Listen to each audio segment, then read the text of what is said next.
Hai kawan-kawan, nama saya Mazlan aka Idoras. Hari ini pula saya hendak mengupas serba sedikit cerita mengenai daripada movie atau filem daripada Korea. Saya jarang sebenarnya tengok cerita Korea, tapi entah sejak kebelakangan ni selepas tengok cerita Startup dan begitu juga dengan Itaewon Class, saya pula makin meminati cerita-cerita daripada Korea. Salah satu yang ada dalam Netflix yang bertajuk Pandora. Pandora ini mengisahkan gempa bumi yang melanda di Korea itu sendirilah. Ya, di tempat di mana kawasan itu mempunyai nuclear power plant. Dan ia mengisahkan beberapa sahabat yang sebenarnya daripada kecil dia melihat keadaan nuclear power plant sehinggalah mereka itu sendiri bekerja di tempat situ apabila mereka besar, dan mereka ini begitu rapatlah sehingga akhir cerita. Jadi ada 5 sebab sepatutnya anda perlu tonton filem ini. Yang pertama, kita akan lihat bagaimana apabila menghadapi suasana yang begitu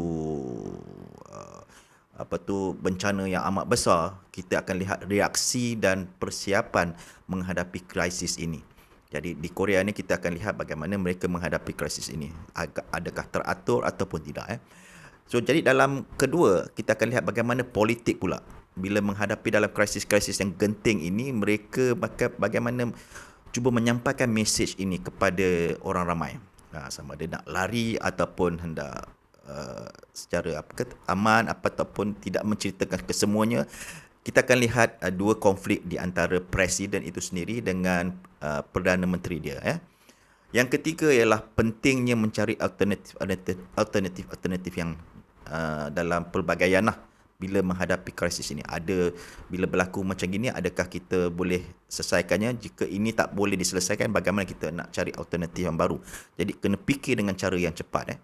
Yang keempat, kita akan tengok pengorbanan seseorang itu yang dia lakukan bukan untuk dirinya saja, tetapi untuk mengorbankan dirinya untuk orang lain, kepentingan orang lain yang berjuta-juta. Jadi macam mana kita tengok pengakhiran cerita ini.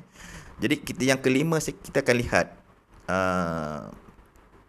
karakter seorang ini yang pada awalnya dia adalah orang yang agak penakut juga. Jadi akhirnya dia menjadi seorang hero apabila dia menghadapi suasana yang amat genting. Jadi cerita ini amat menarik filemnya.